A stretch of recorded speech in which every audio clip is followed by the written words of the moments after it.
33માં वचनामृतમાં आज बात कही है, दोष दर्शन के दोष से बचो। सदैव दूसरों के दोषों का निरीक्षण करना अपने हृदय को दूषित करता है।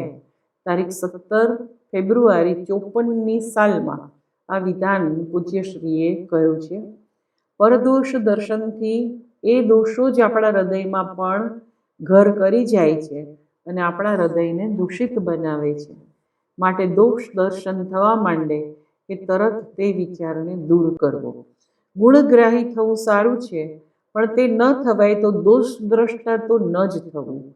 સ્વભાવ ગણીને વ્યક્તિના દોષને ઉદારતાથી લક્ષ્યમાં ન લેવો। બીજાના દોષો જોયા કરવા તે પોતે એક મોટો દોષ છે। પૂજ્યશ્રી તે દોષથી મુક્ત થવા આપણને ભારપૂર્વક જણાવે છે। 34મું વચનામૃત પ્રમાદ સે બચો। સોયા સો સોયા પર જાગા સો પાયા। જે જીવ અજ્ઞાન નિદ્રામાંથી જાગૃત નથી થતો તે માનવ જીવનના પરમ લક્ષ્ય શ્રી પરમાત્મા પ્રાપ્તિથી વંચિત રહી જાય છે અને તેનો માનવ જન્મ એળે જાય છે। શિક્ષિત વ્યક્તિને તો ખબર પણ હોય છે કે તે ઈશ્વર પ્રાપ્તિ જ જીવનનું લક્ષ્ય છે, પણ તે સંસારની અહંતા મમતા છોડી શકતી નથી। આવી વ્યક્તિ પ્રમાદમાં અને પ્રમાદમાં કામોપભોગ અને સાંસારિક ક્ષણિક આનંદોના મોહમાં રત્ન ચિંતામણી જેવો માનવ જન્મ ગુમાવી નાખે છે। આ ભારે મોટી વિડંબના અને જીવનની કરુણતા જ છે। કોઈ અબુદ્ધ મનુષ્યને જીવનનું લક્ષ્ય શું છે તે ખબર જ હોતી નથી। તે જેટલું દુઃખદ છે તેના કરતાં ભણેલા અને લક્ષ્ય જાણતા જીવો અજ્ઞાનના કાદવમાં મોહની વૈતરણીમાં જ સબળ્યા કરે છે તે તો અતિ દુઃખદ છે। ડાયાબિટીસના દર્દીને ખબર હોય કે સાકર તેને માટે મૃત્યુ પમાડનારું ઝેર છે, છતાં તે મિષ્ટાન આરોગે તો તે કેટલું બધું શોચનીય છે। એવું જ જાણવા છતાં પ્રમાદમાં રહી નાની મોટી સાંસારિક બાબતોમાં અહમ મમમાં સબળ્યા કરવું તે જીવનું પણ આ શોચનીય પાસું છે, એટલે શોક કરવા યોગ્ય પાસું છે। ભલે ભણતર ન હોય અને માણસ સામાન્ય હોય, પણ જીવનમાં મેળવવા યોગ્ય સચ્ચિત આનંદરૂપ એવા પરમાત્મા જ છે એવું અંતરથી સમજી તે માટે સાધનમાં લાગી જાય અને સંસારમાં અહમ મમથી મુક્ત થવા પૂરો પ્રયત્ન કરે તે જાગ્યો કહેવાય। આવો જીવ જે તે દિવસે પ્રભુની કૃપાથી પ્રબુદ્ધ બને છે અને પરમાત્મા તેને પ્રાપ્ત થાય છે તેમાં કોઈ સંશય નથી। वचनामृत 35 दिव्य आनंद कैसे मिले। निष्काम निस्पृह निर्मम निर्भय और निरहंकार बनो तो दिव्य आनंद आवे। परमानंद ए परमात्माનું જ સ્વરૂપ છે। તૈતરીય ઉપનિષદમાં તેને રસઃ કહેલ છે। રસો વૈ સહ તે રસરૂપ ખરેખર છે। આ દિવ્ય રસ એટલે કે પરમાત્માનો આનંદ મેળવવામાં જીવને કામના, સ્પૃહા, મમતા, ભય અને અહંકાર અંતરાય રૂપ છે। તેને દૂર કરવા તે જ સાધના છે। ભગવદ્ ગીતામાં ભગવાને જણાવ્યું છે કે વિહાય કામાન યહ સર્વાન પુમાનશ્ચરતિ નિસ્પૃહ નિર્મમો નિરહંકાર સ શાંતિમધિગચ્છતિ। બીજા અધ્યાયનો 71મો શ્લોક। જે પુરુષ સર્વ કામનાઓને છોડીને સ્પૃહા વગર વિચરે છે, એટલે કે રહે છે, વર્તે છે, તે મમતા અને અહંકાર વગરનો મનુષ્ય શાંતિને પામે છે। આ શાંતિ જ પરમાનંદનું સ્વરૂપ છે। અન્યત્ર ગીતામાં જ કહ્યું છે, વીતરાગ ભય ક્રોધા મન્મયા મામુપાશ્રિતા બહવો જ્ઞાન તપસા પૂતા મદભાવ માગતા। રાગ ભય અને ક્રોધથી સર્વથા રહિત, મારામાં જ લીન, મને જ આશ્રય કરીને રહેતા તેમજ જ્ઞાનરૂપ તપથી પવિત્ર થયેલા ઘણાએ ભક્ત સાધકો મારા ભાવ સ્વરૂપને પ્રાપ્ત થઈ ચૂક્યા હોય છે। પૂજ્ય ગુરુદેવ પણ આ જ વાત પ્રબોધી રહ્યા છે કે કામના, સ્પૃહા, મમતા, અહંકાર અને ભય પરમાત્માનો દિવ્યાનંદ રોકે છે। માટે ભગવત શરણ પાકું રાખી તેમાંથી મુક્ત થાઓ। 36મું वचनामृत। दम्भ परमात्मा को पसंद ही नहीं, दम्भ न करना चाहिए। दम्भ से भगवान बहुत अप्रसन्न रहते हैं। दम्भ ने श्रीमद् भगवद गीता में आसुरी संपत्तिનું પ્રથમ લક્ષણ કહેલ છે। દંભો દર્પો અભિમાનશ્ચ, 16મા અધ્યાયનો 4થો શ્લોક. પોતાનામાં જે બિલકુલ ન હોય તે દેખાડવું તેને દંભ કહેવાય છે. જ્ઞાન, વિદ્યા, આવડત, ધન, બળ, સદાચાર, ભક્તિ, સિદ્ધિ, સાધુતા આદિ ન હોય છતાં કેટલાક તે પોતે ધરાવે છે એવો વંચક દેખાવ કરે છે. પરમાત્મા તો બધું જ જાણે છે. વ્યવહારિક જગતના લોકો પણ આ જાણી જાય છે. ત્યારે દંભી વ્યક્તિ તેમને ગમતી નથી. પરમાત્મા તો સર્વજ્ઞ છે, તેમને તો આ બિલકુલ નથી ગમતું. ભગવાન શ્રી રામ તો સ્પષ્ટ જ કહે છે, નિર્મલ મન જન સો મોહી પાવા, મોહી કપટ છલ છિદ્ર ન ભાવા. જીવના દમથી પરમાત્મા અતિ અપ્રસન્ન બની રહે છે. તાત્પર્ય એ છે કે સાધક જીવે જેવા હોય તેવા જ દેખાવાની વૃત્તિ રાખી સરળતા રાખવી જોઈએ. દંભી કેટલીક વાર તો ખરેખર પોતે નથી તેવો પોતાને માને પણ છે. આત્મવંચના છે. પરમ પૂજ્ય રાધેશ્યામજી મહારાજે એક પદમાં ગાયું છે, જુઓ ને આ જગની રેણી, સતધર્મની શાન ગઈ, દંભી મોટા ધર્મી બનતા, પાઠ પૂજાના ડોળ કરી, છાંટાથી છોવાઈ જાતા, વઢવા ઉઠે વાળી ઘડી ઘડી, પરધનને પરનારી પરસ્ય, આભડ છેટ નડે જ નહીં, કામ ક્રોધને કૂડ કપટના, મેલ તણી મનસુગ નહીં, હાથ અડે જરી પાવન અન્નને, ધોવા ધાતા ફરી ફરી, અણહકને અનીતિનું લેતા, હાથ જરી અભડાય નહીં, ધૂપ દીપ ટીલા ટપકા ને ભસ્મ માળના ઠાઠ કરી, ધૂતે દુનિયા ધર્મ ઢોંગીઓ, દલમાં દુગ્ધા બહુ ભરી, લોક લાજને બાને ધરતા, વસ્ત્રો ઇસ્ત્રી ટાટ કરી, ઉપર ટાંક્યા અંતર નાગા, વિષય વાસના મેલ ભરી. ઉપર ઢાંક્યા, અંતરથી ખુલ્લા છે, એટલે કે નિર્વસન છે. સમાજમાં સજ્જનો આવા દંભીઓથી કદાચ છેતરાય, પણ પરમાત્મા તો સર્વવ્યાપી છે અને બધું જ જાણે છે. એટલે અંતર શુદ્ધ નિર્મળ છે કે નહીં તે પરમાત્મા પૂર્ણ રીતે જાણે છે અને તેને દંભ ગમતો નથી. 37મું વચનામૃત. જ્ઞાન કો વર્તન में लाओ, जानने के बाद वर्तन में न रखना अधिक अज्ञान है. પૂજ્ય શ્રી અહીં વૈદિક વિચારધારા સાવ સરળ ભાષામાં આપે છે. ઉપનિષદમાં કહ્યું છે કે જેઓ જાણતા નથી તેઓ અજ્ઞાનમાં પ્રવેશે છે, પણ જેઓ માત્ર જાણે છે એટલે કે આચરણમાં નથી ઉતારતા તેઓ તો એથી વિશેષ અંધકારમાં પ્રવેશે છે. અંધમ તમઃ પ્રવિશંતિ યે અવિદ્યામ ઉપાસતે, તતો ભૂય ઇવ તે તમઃ ય ઉ વિદ્યાયામ રતઃ. ઈશાવાસ્યોપનિષદનું 9મું આ શ્લોક છે. તાત્પર્ય એ છે કે આચરણ જ શ્રેષ્ઠ ધર્મ છે. જેને વિવેક બુદ્ધિ જ ન હોય, સારું નઠારું, હિતકારી અહિતકારી, કલ્યાણ અકલ્યાણ આદિની સમજ જ ન હોય તેઓ ખરે જ અજ્ઞાની છે. પણ જેમને આ બધી સમજ હોય છતાં ઉત્તમ ગુણ ન જ અપનાવે તો તે વધારે અજ્ઞાની જ કહેવાય. કારણ કે તે આંતરશત્રુઓને, અહંકાર મમતા વગેરેને દૂર કરવા જાણવા છતાં પ્રયાસ કરતા નથી. સામાન્ય અજ્ઞાનીને તો સમજ જ નથી, માટે તે સારી વસ્તુ એટલે કે સદવસ્તુ અપનાવતો નથી. કદાચ સમજમાં આવે તો તે આચારમાં ઉતારવાનો પ્રયત્ન કરીને અજ્ઞાનમાંથી મુક્ત થાય પણ ખરો, પરંતુ સારા સારની સમજ મેળવ્યા છતાં જાણને કે બાદ વર્તનમાં ન ઉતારવું તે ઘોર અજ્ઞાન જ છે. કહેવાનો આશય સ્પષ્ટ છે કે સારી બાબત જાણ્યા પછી તે આચારમાં મૂકો. આચારઃ પ્રથમો ધર્મ, આચાર જ ઉત્તમ ધર્મ છે. પોપટીયું જ્ઞાન ધરાવવાથી કે બોલવાથી તો બ્રહ્માજીનું આયખું પૂરું થાય તો પણ કલ્યાણ ન થાય. वचनामृत 38. विषय भोगी का सुख आभासी है. विषय भोगी मनुष्य अपने को सुखी मानता है, पर वह सुख सुख नहीं, जो नाशवंत है और इसी के वियोग में अभाव में दुख होगा. तारीख 26/2/63 रोज गुनाમાં નેત્રયજ્ઞ પ્રસંગે પૂજ્યશ્રીને એક પ્રશ્ન પૂછવામાં આવ્યો હતો કે વિષયોમાં આનંદ ન હોય તો આનંદનો અનુભવ કેમ થાય છે. પૂજ્યશ્રીએ આ બાબતની સ્પષ્ટતા બહુ જ તર્કબદ્ધ રીતે વિસ્તારથી કરી છે અને પૂજ્યશ્રીનું આ વિસ્તૃત વર્ણન છે એને જ આપણે विवरण तरीके आमा लइए छिए। विषयों में आनंद नहीं है। विषयों में आनंद का अनुभव जो होता है वह विषयों का आनंद नहीं है, लेकिन अंतर्मुख वृत्ति का आनंद होता है। बुद्धि जब आत्मा से विमुख होती है तब विषय की इच्छा होती है।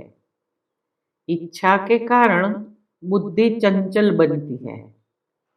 चंचल बुद्धि में सुख के आभास का नाश होता है और विषय संपर्क से बुद्धि स्थिर हो जाती है। स्थिर बनी हुई बुद्धि में आत्मानंद का प्रतिबिंब क्षण भर के लिए पड़ता है।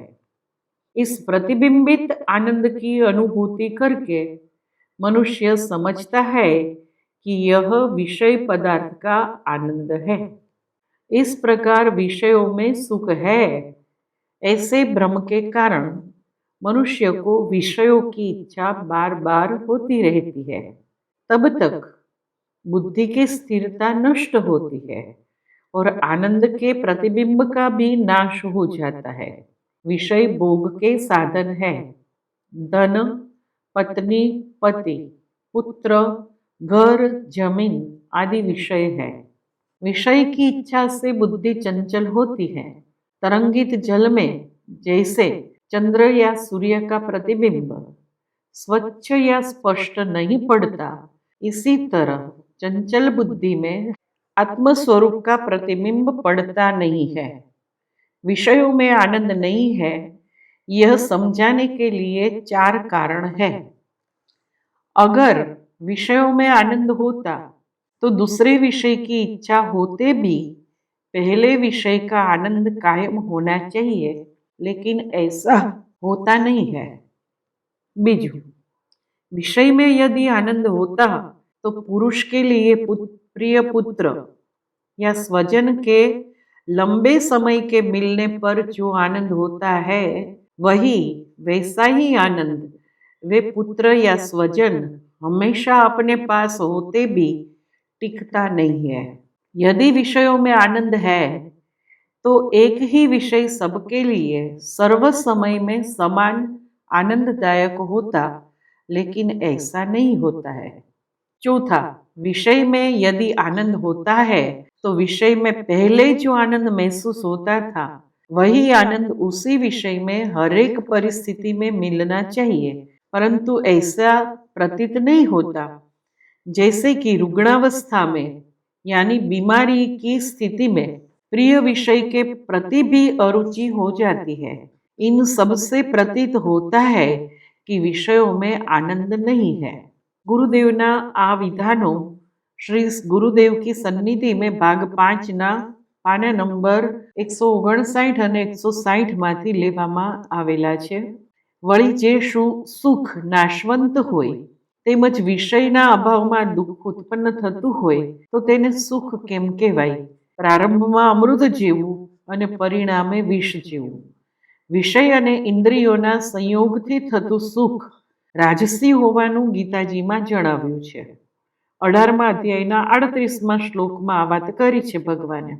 જ્યારે પ્રારંભમાં વિષ જેવું પણ પરિણામે અમૃત જેવું આત્મબુદ્ધિની પ્રસન્નતાએ પ્રગટ થતું સુખ સાત્વિક હોવાનું કહ્યું છે। 37મા શ્લોકમાં તે જ 18મા અધ્યાયમાં આશય એ છે કે વિષયોના ઉપભોગથી જણાતું સુખ દુઃખ જ છે, જ્યારે ભગવદ ભજનની પ્રસન્નતાથી પ્રતીત થતું સુખ કષ્ટસાધ્ય હોવા છતાં સાચું સુખ છે। 39મું વચનામૃત પરદોષ કથન માટે છે। दूसरों के दोष प्रगट न करना चाहिए। गुण दोषથી કોઈ બાકાત હોતું નથી। આથી કોઈના દોષ જણાય ત્યારે આપણે કોઈ પણ દોષ વગરના તો નથી જ, એટલે કે આપણામાં કશોક દોષ તો હોય જ છે, તો પછી આપણને અન્યના દોષ કહેવાનો શો અધિકાર છે? આ તરત વિચારવું। વળી બીજાના દોષો પ્રગટ કરવાથી એ દોષોના સંસ્કાર આપણામાં પણ આવી જાય છે। એ જ દોષો આપણામાં હોય તો વળી દ્રઢ બને છે। પાછું દોષ પ્રગટ કરવામાં દ્વેષની ભાવના મૂળમાં હોય છે તે પુષ્ટ થાય છે. આમ અન્યના દોષો કહેવામાં આપણને ઘણી મોટી આધ્યાત્મિક હાનિ થાય છે. 40મા વચનામૃતમાં ગુરુજી જણાવે છે, રાગ દ્વેષ કો અપંગ કર દો, જાકે સંગ મતિ હરણ કરે, વાંકો ન રાખો સંગ, જાકે સંગ रागी बने तो कर डालो अपंग. राग द्वेष का संग न छूटे तो राग द्वेष को अपंग कर देना. શ્રી વિભીષણજી શ્રી રામ ભગવાનને શરણે જાય છે ત્યારે ભગવાન તેમને અપનાવીને કુશળ પૂછે છે અને ખલમંડળીમાં દિનરાત રહેવા છતાં તે ધર્મ કઈ રીતે જાળવે છે તે પૂછે છે. વિભીષણજી જણાવે છે કે હે તાત, વિધાતા ભલે નરકનો વાસ આપે તે ઉત્તમ છે, પણ ક્યારેય દુષ્ટનો સંગ ન આપે. બરભલ બાસ નરક કરતા હતા, દુષ્ટ સંગ જની દેઈ વિધાતા. અન્ય અર્થઘટન પ્રમાણે આ વિધાન શ્રી રામ ભગવાન વિભીષણજીને કરે છે. દુસંગમાં નીતિ ધર્મ સાચવવાનું મુશ્કેલ છે. કુસંગ સજ્જનની મતિને પણ બગાડી નાખે છે. પૂજ્યશ્રી જણાવે છે કે જેના સંગથી સુબુદ્ધિ હરાઈ જતી જણાય તેનો સંગ ન જ રાખો. તેના સંગથી આપણે રાગી અને દ્વેષી બની જઈએ તો તેવાના સંગને અપંગ કરી નાખો, એટલે કે કાપી નાખો. પછી આગળ કહે છે કે સંયોગ વશાત તે શક્ય ન બને તો રાગ દ્વેષને મનમાં કાર્યરત ન થવા દેવા, મનોમન તેને નિષ્ક્રિય બનાવી દો. આમ કરવાથી રાગ દ્વેષની અસરથી બચી જશો. આ માટે પણ પોતાનું સત્વ જોઈએ. મણી સર્પની ફેણમાં રહેવા છતાં કાળો કે ઝેરી બનતો નથી. પોતાની ઉજ્જવળતા અને નિર્વિષતા જાળવી જ રાખે છે. 41મું વચનામૃત. मनुष्य की मक्खी से भी पामरता. मक्खी तो गुड़ शक्कर जैसी वस्तु पर बैठती है, पर मनुष्य तो विषय रस निरस होने पर भी इसी पर जाता है. माखी गोળ સાકર કે એવી કોઈ અન્ય મીઠી વસ્તુ જેમાં વસ્તુગત રીતે મીઠો રસ હોય છે તેના પર બેસે છે ને રસનો આસ્વાદ લે છે, પરંતુ માણસ પામર એટલા માટે છે કે તે વિષયોમાં વાસ્તવિક આનંદ નથી અને કેવળ બુદ્ધિની વિષયમાં એકાગ્રતાને લીધે તેને સુખનો કે આનંદનો આભાસ જ માત્ર થાય છે. તેમ છતાં તે વારંવાર વિષયો તરફ ઢૂકે છે અને મિથ્યા સુખ મેળવવા મથે છે. સુખ કે દુઃખ વસ્તુગત નહીં પણ ભાવનાગત છે, એટલે આપણા મનની ભાવના પ્રમાણે છે. તે ક્ષુદ્ર જંતુ તો ન સમજી શકે, પણ મનુષ્યને તો પરમાત્માએ સૂક્ષ્મ વિવેક બુદ્ધિ આપી છે. છતાં તે જો વિષય પરાયણ જ રહે તો તેની જંતુ કરતાં પણ વધારે પામરતા કહેવાય. વિષયોમાં આનંદ નથી અને નિરસ છે. આ બાબતની સ્પષ્ટતા માટે હમણાં જ ગુરુજીએ વિષય ભોગ કા સુખ આભાસી છે તેનું વિવરણ કર્યું. આપણે હમણાં પાછલા વચનામૃતોમાં જોયું. वचनामृत 42. कामना ही सुख का बड़ा अवरोध. संतोष के बिना कामनाओं का नाश कभी नहीं होता और कामनाओं के रहते हुए सुख कदापि नहीं मिलता. મનુષ્યને અભાવનું દુઃખ હોય છે, વળી જે હોય તેમાં વધારો જ થતો રહે તેવી અસંતોષી વૃત્તિને લીધે પણ દુઃખ રહ્યા કરે છે. આથી વધારે ને વધારે મેળવવાની વૃત્તિ રહ્યા કરે છે. ખરેખર આ માનસિક દરિદ્રતા જ છે. મનમાં જો પરિતોષ થઈ જાય તો પછી મનુષ્યને કામના રહેતી નથી. કામના રહે ત્યાં સુધી ગમે તેટલી સુખ સામગ્રી, ધન દોલત, માન બડાઈ વગેરે હોવા છતાં મનુષ્ય દરિદ્ર જ કહેવાય છે. પણ સંતોષયુક્ત મન બની જતા, કામના ચાલી જતા સુખની લાગણી પ્રગટે છે. શારંગધર સંહિતામાં એક સુભાષિત છે, જેમાં એક વનમાં રહેતા વલ્કલધારીનું રાજાને સંબોધન છે. વયમીહ પરિતુષ્ટા વલ્કલે ત્વમ ચ લક્ષ્મ્યા સમ ઇહ પરિતોષો નિર્વિશેષો વિશેષ સહી ભવતી દરિદ્રો યસ્ય તૃષ્ણા વિશાલા મનસી ચ પરિતુષ્ટે કો અર્થવાન કો દરિદ્ર. અમે અહીં વલ્કલોથી સંતુષ્ટ છીએ અને તમે લક્ષ્મીથી. અહીં પરિતોષ એટલે કે બંનેનો સંતોષ સમાન છે. આથી લક્ષ્મી હોવાની વિશેષતા વાસ્તવમાં કોઈ પણ વિશેષતા વગરની છે. ખરેખર તો તે જ દરિદ્ર છે કે જેની કામના વિશાળ છે, પરંતુ મન જો સંતુષ્ટ હોય, અત્યંત સંતુષ્ટ, પરિતુષ્ટ એટલે અતિ સંતુષ્ટ, તો કોણ શ્રીમાન છે અને કોણ દરિદ્ર છે? તાત્પર્ય એ છે કે જે કામના નહીં હોવાથી મનુષ્ય સુખી બની રહે છે. વળી અન્યત્ર કહ્યું છે કે જેઓ સંતોષરૂપી અમૃતથી તૃપ્ત અને શાંત મનવાળા છે, તેમને જે સુખ હોય છે તે ધનના લોભી અને અહીં તહીં દોડનારાને ક્યાંથી હોય? સંતોષામૃત તૃપ્તાનામ યત સુખમ શાંત ચેતસામ કૃતસ્તદ ધનલુબ્ધાનામ ઇતશ્ચેતશ્ચ ધાવતામ. આથી જ પૂજ્યશ્રી કહે છે કે સંતોષ વૃત્તિ હશે તો જ કામનાઓનો અંત આવશે અને કામનાઓ જતા સુખ પ્રગટશે. સંતુષ્ટ મનવાળાને બધી દિશાઓ સુખમય બની રહે છે. સદા સંતુષ્ટ મનસઃ સર્વ સુખમયા દિશઃ. જેનું મન સંતોષથી પૂર્ણ છે તેને સર્વત્ર સુખો છે.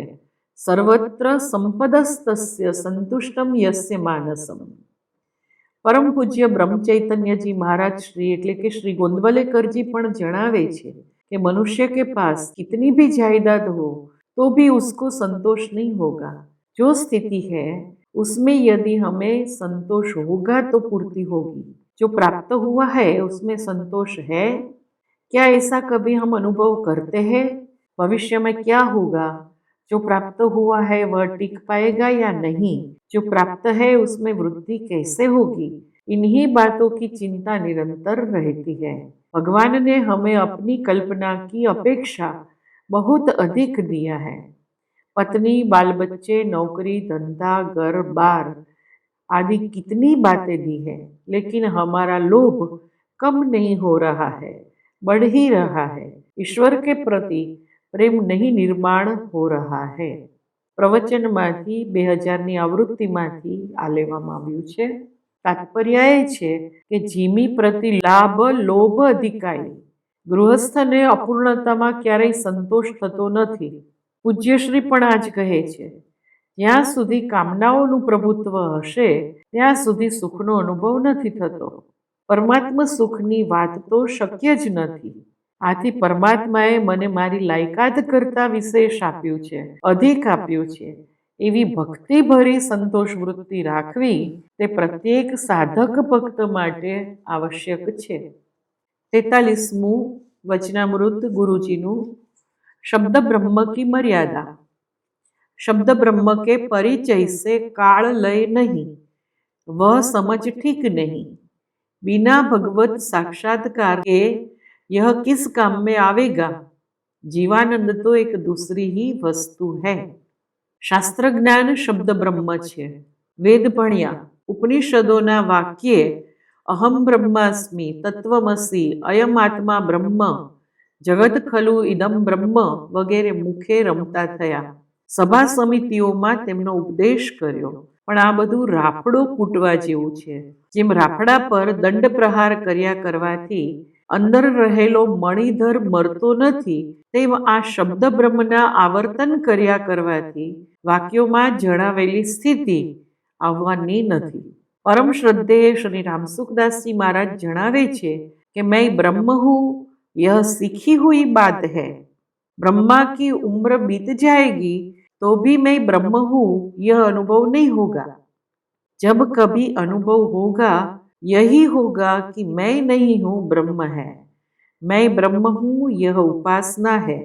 ज्ञान के 8 अंतरंग साधनों के बिना यह उपासना सिद्ध नहीं होती. निधिध्यासन में यह उपासना काम आती है. विधि पूर्वक किया गया काम ही सिद्ध होता है. कल्याणना अंकमांथी लेवामां आव्युं छे. पूज्य गुरुदेव पण आज कही रह्या छे, भगवत साक्षात्कार न करी शकाय तो आ शब्द ब्रह्मनो परिचय कई कामनो नथी. परमात्मा साक्षात्कारथी जीवने थतो परम आनंद એક વિલક્ષણ વસ્તુ છે. પરમ ભાગવત નરસિંહ મહેતાજીએ તો સાફ કહી દીધું કે શરીર શોધ્યા વિના સાર નહીં સાંપડે, પંડિતો પાર પા મેન પોથે, તાંદુલ મેલી તુષ ને વળગી રહ્યો, ભૂખ નહીં ભાંગે એમ ઠાલે થોથે. તાંદુલ એટલે ચોખા અને તુષ એટલે ચોખાની ઉપર વળગેલા ફોતરા. તો આપણે તાંદુલ મૂકીને ફોતરાને વળગીએ છીએ જ્યારે આ શબ્દ બ્રહ્મની ઉપાસના કરીએ છીએ ત્યારે. આશય એ છે કે શાસ્ત્રોનું માત્ર વાચિક જ્ઞાન ભગવત સાક્ષાત્કાર કરાવી શકતું નથી. શરીર, મન, બુદ્ધિ, ઇન્દ્રિયો અને પ્રાણથી ચેતન આત્મા પૃથક છે તે અંતર્મુખ થઈને અનુભવવું જોઈએ. वचनामृत 44। प्रेमानंद का स्वाद क्यों नहीं मिलता? जो हृदय कुतर्क और संशय से शुष्क हो गया है उसको प्रेमानंद का स्वाद कैसे मिले? श्रीमद् भगवद गीता में कह્યું છે કે સંશયાત્મા વિનશ્યતિ, શંકાયુક્ત મન વાળો નાશ પામે છે. સંશયાત્મા વિવેકહીન એટલે સારાસારની દ્રષ્ટિ વગરનો અને અશ્રદ્ધાળુ હોય છે. આવો મનુષ્ય પરમાર્થથી અવશ્ય ભ્રષ્ટ થાય છે. તે ક્યારેય પરમાત્મા પ્રેમનો આનંદ પ્રાપ્ત કરી શકતો નથી. આવા સંશયયુક્ત મનુષ્યને માટે નથી તો આ લોક, કે નથી તો પરલોક, કે નથી તો સુખ. ગીતાના 4 અધ્યાયના 40મા શ્લોકમાં ભગવાને ફેસલો આપી દીધો છે.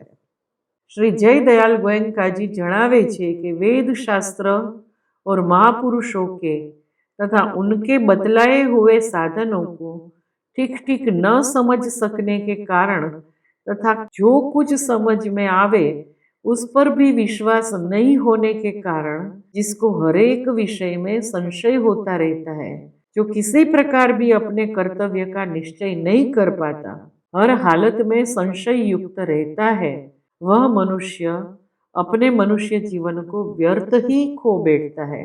उससे हो सकने वाले परम लाभ से सर्वथा वंचित रह जाता है. तत्व विवेचनी टीकाમાં આ જણાવેલું છે. પૂજ્ય ગુરુદેવ શ્રી કહેવા એ માગે છે કે જેનું હૃદય ગુરુએ ઉપદેશેલા વચનોમાં અને તેમણે નિર્દેશ કરેલા સાધનોમાં વિશ્વાસ ન કરે અને પોતાના વાચન અને નક્કી કરેલા જ્ઞાન સાથે જ તાળો મેળવ્યા કરે, તેનાથી વિલક્ષણ વાતમાં શંકા કરે તેમજ ખોટા તર્કો કર્યા કરે, તેમના હૃદયમાં આર્દ્રતા ક્યાંથી હોય? આવું હૃદય પરમાત્માના પ્રેમને પામી ન જ શકે તો પ્રેમથી પ્રગટતા આનંદની વાત તો દૂર જ રહી. તાત્પર્ય એ છે કે સદગુરુ, ઈશ્વર, શાસ્ત્રો અને સદગુરુએ દર્શાવેલ સાધન પરત્વે સંશય રાખ્યા વગર, તર્ક કર્યા વગર પૂર્ણ શ્રદ્ધા રાખવી એ કોઈ પણ સાધક માટે અનિવાર્ય છે. 45મું વચનામૃત। परदोष श्रवण से हानि, परदोष सुनने से उन पर घृणा और द्वेष जाग उठते हैं और अपने चित्त में अशांति बढ़ जाती है. आ विधान में अन्यना दोष बीजाने कहता होय तो सांभळवा पण नहीं ए भाव स्पष्ट है. बीजाना दोष जोवा तो नहीं ज, कोईने कहेवा पण नहीं, परंतु कोई कहे तो ते सांभळवा पण नहीं, कारण के अन्यना दोषो सांभळवाथी आपणने तेना तरफ एक प्रकारनो तिरस्कार थई आवे छे. तेणे आपणुं कंई पण बगाड्युं न होय तो पण तेना प्रत्ये आपणने एक प्रकारनो कटु पूर्वग्रह, कड़वो पूर्वग्रह थई जाय छे अने आपणे तेना द्वेषी बनी जईए छीए. परिणामे आपणुं मन अशांत बनी जाय छे. अशांत मनमा सुख न ज प्रगटे. अशांतस्य कुतः सुखम. आम पराया दोष सांभळवाथी जो आपणने आटली बधी हानि थती होय तो तेना दर्शन कथनथी तो केटલું બધું અધઃપતન થાય. आथी श्रेयो मार्गी साधके तो कोईना पण दोष जोवा नहीं, कहेवा नहीं अने कोई कहे तो सांभळवा पण नहीं. स्वदोष दर्शन करता रहीने धीमे धीमे पण निश्चयपूर्वक पोताना बधा ज दोषोने समूळ मूळ सोता उखेडी नाखवा ए साचा साधकनुं लक्षण छे. अस्तु. जय भगवान. सद्गुरुदेवाय नमः.